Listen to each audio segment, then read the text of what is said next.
Hi guys, it's me, Dajah Marie. Welcome back to my channel.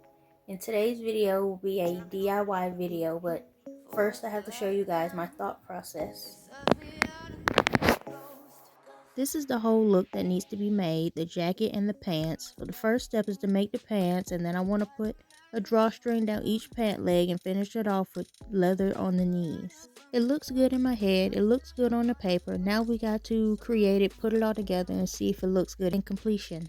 Stay tuned for part 2 where I make the jacket out of Dollar Tree leather, but for now the first thing I'm going to do is lay down my fabric. The fabric that I'm using today will be 2 t-shirts that I found for $2.99 a piece. Because my first t-shirt's not long enough to be the length of a pair of pants, I'm going to be using 2. The only reason I'm using t-shirts is because I couldn't find a pair of pants the right thickness for me. They were either too thin or too thick. The t-shirt thickness was just fine. What I'm doing here is tracing and cutting a pair of pants I already like the size of, adding about 6 more inches to the bottom. I was slightly confused here, so this step is unnecessary, but I went and found my crotch area and I cut a line all the way down so it'll look more like pants. Because I have 2 separate pieces of material, I have to sew them together.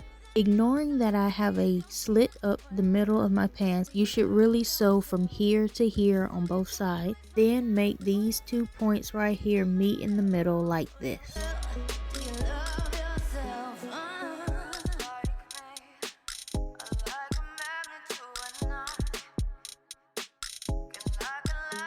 If I had sewn it together at this point, there would not be a big gap like this. Now I'm just going to go ahead and sew up all my open areas.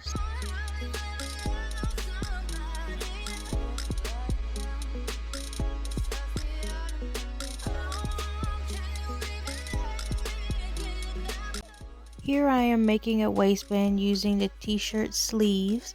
Once I get my piece long enough, I'm going to sew 2 lines in the fabric to make casing for the elastic to go through. I sewed the waistband to the pants first, but it can be done before or after adding the elastic. I attach a safety pin to one end of the elastic, feed it all the way through, and then tie the 2 ends in a knot. With my pants still inside out, I'm going to take this piece of scrap fabric and run it all the way down each pant leg and sew a line from the left all the way down, the right all the way down, and in the middle all the way down to create a casing for these shoelaces that I got from the Dollar Tree to go in like this.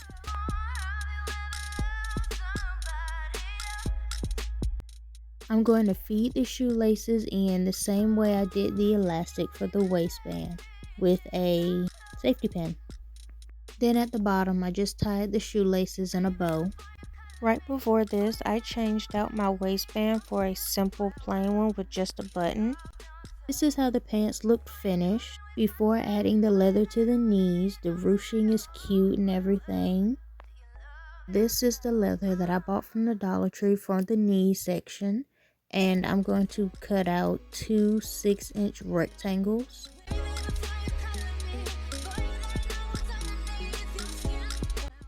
Trying on the pants, I marked where the leather was going to go and how I wanted it folded on my knee. And I sewed it down just like this. And my pants are done. Now, is the leather going to stay there forever and ever? No, I think they're just going to stay there just for the pictures. And this is how I decided to style them.